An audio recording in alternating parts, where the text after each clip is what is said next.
বিভিন্ন খেলোয়াড়দের জার্সি পরে নামাজ পড়লে নামাজ হবে কিনা। বিভিন্ন খেলোয়াড়দের নাম খচিত জার্সি পরে আমাদের অনেক যুবক ভাইরা নামাজ পড়েন, নামাজ হবে কিনা এই প্রশ্ন তো পরে। তার আগের প্রশ্ন হলো যে এই জার্সিগুলো মুসলমানের সন্তান ধারণ করতে পারে কিনা, পড়তে পারে কিনা। আচ্ছা, আপনার বাবাকে বা আপনার মাকে গালমন্দ করে কিংবা আপনার মায়ের সতীত্ব নিয়ে প্রশ্ন করে এরকম কোন লোক যদি থাকে যে আপনার জন্ম নিয়ে বাজে কথা বলে, এই লোকটা যত ভালো পারফরমেন্স দেখাক যে কোনো সেক্টরে, কখনো আপনার হৃদ্যতা, তার সাথে কখনো আপনার সম্প্রীতি, তার ভক্ত হওয়া, তার ভালোবাসা, এটা কোনোদিনই সম্ভব হবে না। তিনি হয়তো স্বাধীন নাগরিক হিসাবে, স্বাধীন মানুষ হিসাবে তিনি তার মতো চলাফেরা করবেন, আপনি আপনার মতো করবেন। আপনি হয়তো নিজে তার উপর কোনো প্রকার জুলুম বিচার করতে যাবেন না, আইন হাতে তুলে নিতে যাবেন না, বা দায়িত্ব আপনি নিজের কাঁধে তুলে নিয়ে কোনো কিছু করতে যাবেন না। সে যদি অপরাধী হয় আপনার চোখে, সে যদি ভুল পথে থাকে, আপনি সেটাকে অ্যাপ্রিসিয়েট করতে পারেন না। আজ আমরা গোলালো মুসলমান হয়ে গেছি ভাই। এই কথাগুলো হজম করার মতো ইমানের শক্তিও আমাদের নাই। মোহাব্বত এবং ভালোবাসা, বিদ্বেষ হবে শুধু আল্লাহর জন্য। আপনি যদি অতি উদার হন এবং অতি উদার হয়ে আল্লাহর সঙ্গে কুফরি করে নিজেদের শরীরে এমন সব ট্যাটু অঙ্কন করে রেখেছে যেই ট্যাটুগুলো সরাসরি মুসলমানদের বিরুদ্ধে শত্রুতার স্বাক্ষর রাখে, প্রমাণ রাখে, এইরকম লোক, অথবা এই ট্যাটু আঁকা না থাকুক, এই মানুষগুলোকে আপনি পরম ভালোবাসা মায়া দিয়ে তাদের ভক্তি প্রকাশ করে তাদের জার্সি গায়ে পড়ছেন। আপনি যদি নিজেকে মুসলিম দাবি করে থাকেন, আল্লাহর জন্য আল্লাহর কাছে নিজেকে সমর্পণ করে থাকেন, আনুগত্যের মুহাম্মদ সাল্লাল্লাহু আলাইহি সাল্লামের উম্মত দাবি করে থাকেন, এটা কখনো আপনার জন্য শোভনীয় হতে পারে। আপনার ভালোবাসা বিদ্বেষ হবে কার খাতিরে?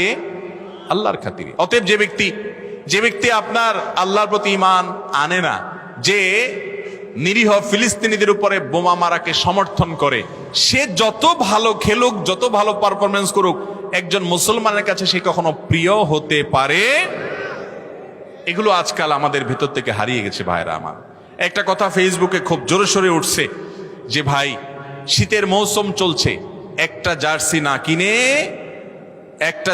না কিনে, কোনো খেলোয়াড়ের নাম ঘোষিত জার্সি না কিনে একটা গরিব বাচ্চাকে শীতের এক জোড়া মোজা কিনে দেন, এটা আপনার জন্য সার্থকতা হবে। ওই জার্সি পরে যে স্বাদ তো পাচ্ছেন, আপনি ভালোবাসেন একটা লোককে, তার জার্সি পরছেন, এই ভালোবাসার কারণে যে তৃপ্তি পাচ্ছেন, আমি আল্লাহর শপথ করে বলছি, একটা গরিব ফ্যামিলি বস্তিতে আপনার আশেপাশে কোনো বাচ্চা শীতের মধ্যে হাঁটছে, পায়ে মোজা নাই, এক জোড়া মোজা কিনে নিয়ে ওরে পরায় দেন, ওর মা বাবার কাছে দিয়ে দেন, আল্লাহর কসম আপনার তৃপ্তি, আপনার ভালো লাগাটা ওই জার্সি পরার চাইতে অনেক বেশি হবে। এসব কথা বললে আজকাল অনেকে বলে, তাহলে আপনারা এই মাইকে ওয়াজ বন্ধ করে খালি গলায় করেন, এই টাকাটা মানুষকে দান করেন। আপনারা লাইট দুইটা বন্ধ করে একটা দিয়ে টিম আলোর মধ্যে কথা বলেন। আপনি ভালো খানা খায়েন না, মাছ বাদ দিয়ে আপনি সবজি দিয়ে খান, খেয়ে দান করেন। ভাই, নিজের জন্য খরচ করা প্রয়োজন অনুযায়ী শরীয়তে জায়েজ না জায়েজ? আমার শরীরের জন্য, আমার চোখের জন্য যা দরকার সেটা আমি খরচ করতে পারি, আল্লাহ তাআলা সে অনুমতি দিয়েছেন এবং এটা যৌক্তিক। কিন্তু ভিনদেশী মানুষের পতাকা দিয়ে আমার দেশ ছেয়ে যাবে, যে দেশে এখনো শীতে, কনকনে শীতে, শহরে, গ্রামে, রাস্তার আশেপাশে, ফুটপাতে মানুষ শুয়ে থাকে, এটা কোনো বিবেকবান সমাজে হতে পারে? বাড়ির পুরো কালার পছন্দের দলের পতাকা দিয়ে উনি রং করেছেন, অথচ এই সমাজে বহু মানুষ একটুখানি মাথা গোজার ঠাঁইয়ের অভাবে ফুটপাতে শুয়ে কনকনে শীতের মধ্যে কাঁপছে। ঠিক না বেঠিক? আপনি আপনার দেশের জন্য, আপনি আপনার সমাজের জন্য, আপনার নিজের জন্য কিছু করতেন, তাও ভালো কথা। কোথাকার কোন কাফের মুশরিকের জন্য, কোথাকার কোন ভিনদেশী মানুষের জন্য আপনার এই মায়া মমতা, নিজের আশেপাশে অনেক কষ্টে থাকা মানুষ, তাদেরকে উপেক্ষা করে, আর তাদেরকে উপেক্ষা করেন বা না করেন, আপনি নিজের জন্য কিছু অন্তত করেন, এই অর্থহীন খরচকে কোনো অবস্থাতে সমর্থন করা যায়? দুঃখজনক যে আমাদের মিডিয়াগুলো এটাকে খুব অ্যাপ্রিসিয়েট করে, এটাকে ইতিবাচক ভাবে প্রকাশ করে, অমুকে তার ঘরকে অমুক দলের পতাকা দিয়ে সাজিয়েছে। ভাইরা আমার, এটা কখনো কোনো বিবেকবান মানুষের কাজ হতে পারে? আপনি শৌখিনতা করেন শরিয়ার গণ্ডির মধ্যে থেকে, অপব্যয় করেন না। শরীয়ত যতটুকু করার সুযোগ দিয়েছে তার মধ্যে থেকে আপনি করেন। আপনি একটা ভালো গাড়ি কিনেছেন, আপনি একটা ভালো জামা কিনেছেন, পছন্দের করেন, এগুলো শরীয়তে নাজায়েজ নয়। কিন্তু এই অর্থহীন কাজ, যেটা আপনার নিজের কোনো উপকার আসে না, নিছকই আল্লাহর প্রতি বিদ্রোহকারী, আল্লাহর প্রতি অস্বীকৃতি জানানো মানুষগুলোকে আপনি অ্যাপ্রিসিয়েট করছেন, তাদেরকে ভালোবাসা প্রকাশ করছেন, এটা আপনার ইমানের সঙ্গে সঙ্গতিপূর্ণ নয়। মনে রাখবেন, আল মারউ মা মান আহাব, কিয়ামতের ময়দানে মানুষ দুনিয়াতে যাকে ভালোবাসবে তার সাথে উঠবে। আপনি যে খেলোয়াড়ের সাথে কিয়ামতের ময়দানে উঠতে চান, তার জার্সি কেন, তার আরো কিছু থাকলে সেটাও পরেন। আপনি কিয়ামতের ময়দানে কার সাথে উঠতে চান? মুহাম্মদ সাল্লাল্লাহু আলাইহি সাল্লামের সাথে না এদের সাথে? তো মুহাম্মদ সাল্লাল্লাহু আলাইহি সাল্লামের কয়জন সাহাবীর নামে নিজের ছেলের নামকরণ করেছেন? কয়জন সাহাবীর নামে নিজের পরিবারের সদস্যদের নাম করেছেন? কয়জন সাহাবীর নাম, ইতিহাস, তাদের বিষয়ে জানেন? তাদের জীবন আদর্শ শিখেছেন? আপনি খেলোয়াড়দের আদ্যপান্ত জানেন, সবকিছু জানেন। জীবনে যতবার তাদেরকে দেখেছেন ততবার কোরআন খুলেছেন কিনা সন্দেহ। কিয়ামতের ময়দানে এদের সাথে যদি আপনার হাসর হয়, এদের সাথে যদি আপনি উঠেন, তাহলে পরিস্থিতি কি হবে যে আল্লাহর প্রতি ঈমান আনয়ন করে না। আল্লাহ তাআলা আমাদেরকে বুঝার তৌফিক দান করুন। ভাইরা আমার, এই জন্য একজন আলিম লিখেছেন, খেলার নামে চলছে এ কোন খেলা? এটা খেলা নয়। ভাইরা আমার, এই সমস্ত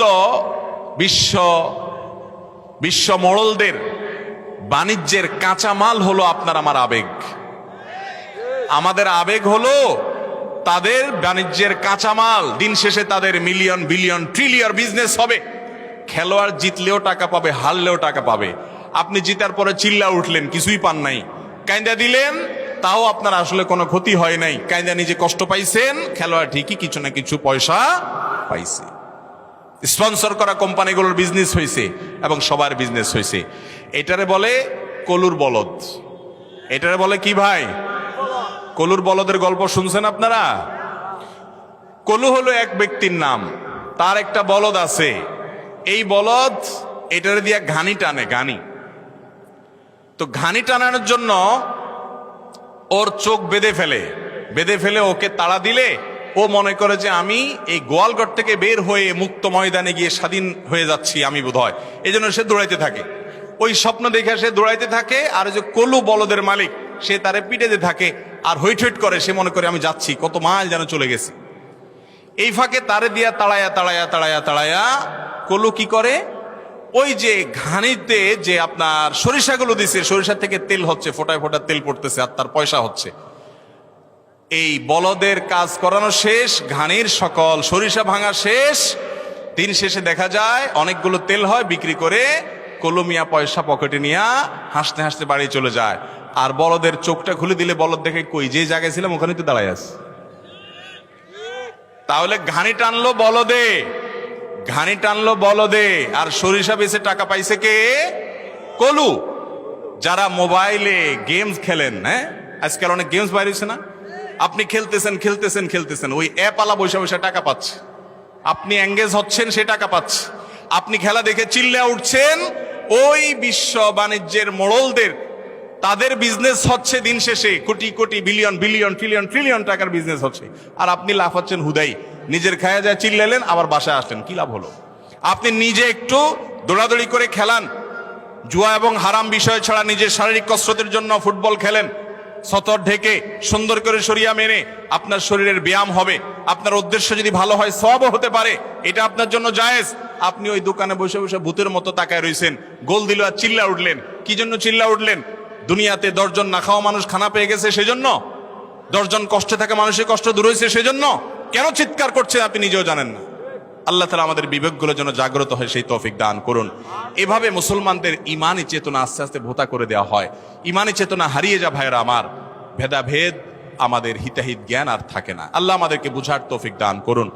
কিয়ামতের আগে ভাই অনেক ফিতনা আসবে দুনিয়াতে। ফিতনার কি দেখেছি আমরা? আমাদের সন্তানরা, পরের জেনারেশন আরো ভয়াবহ ফিতনার মুখোমুখি হবে। এইসব কথা এখন আর চলে না মার্কেটে। আমি যে কথাগুলো বলছি, এই কথাগুলো আমাদের যুবকদের কাছে অপ্রিয়। বলে কে মৌলবী, খেলা দেখবো, বিনোদন করবো, সেখানেও ফতোয়াবাজি। মুসলমানের জীবনে আল্লাহর নির্দেশের বাইরে কোনো কিছুই যেতে পারে। আপনি মুসলিম মানে নিজেকে পরিপূর্ণ সমর্পণ করেছেন, অতএব এর বাইরে কিছুই যাবে না। আল্লাহ আমাদের সবাইকে আল্লাহর আনুগত্য পরিপূর্ণভাবে করার তৌফিক দান করুন। সফল ইমানদারদের বৈশিষ্ট্য আল্লাহ তাআলা বলতে গিয়ে 18 নম্বর পারার প্রথম সূরা মুমিনুনের ভিতরে কয়েকটা বৈশিষ্ট্য বলেছেন। এই গুণগুলো যাদের মধ্যে থাকবে, এরা শুধু জান্নাতের মালিক হবে না, আল্লাহ তাআলা দলিল দিয়ে দিচ্ছেন, উলাইকা হুমুল ওয়ারিসুন আল্লাযীনা ইয়ারিসুনাল ফিরদাউসা হুম ফিহা খালিদুন। এই গুণের মানুষগুলো জান্নাতুল ফিরদাউসের মালিক হবে, আল্লাহ দলিল দিচ্ছেন।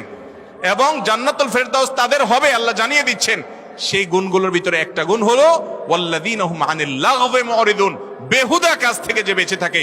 এই খেলাধুলার পেছনে দৌড়াদৌড়ি করা, ফলো আপ করা, এগুলা সেরকম বেহুদা কাজ। তবে কোন খেলোয়াড়ের নাম খচিত জার্সি পরে নামাজ পড়লে নামাজ হয়ে যাবে, কিন্তু এটা অনুচিত এবং মাকরুহ। আর যদি ছবি থাকে তাহলে সেক্ষেত্রে এটা আরো ডেঞ্জারাস, বাট ফরজ আদায় হয়ে যাবে কোনো মতে। আল্লাহ আমাদের বোঝার তৌফিক দান করুন।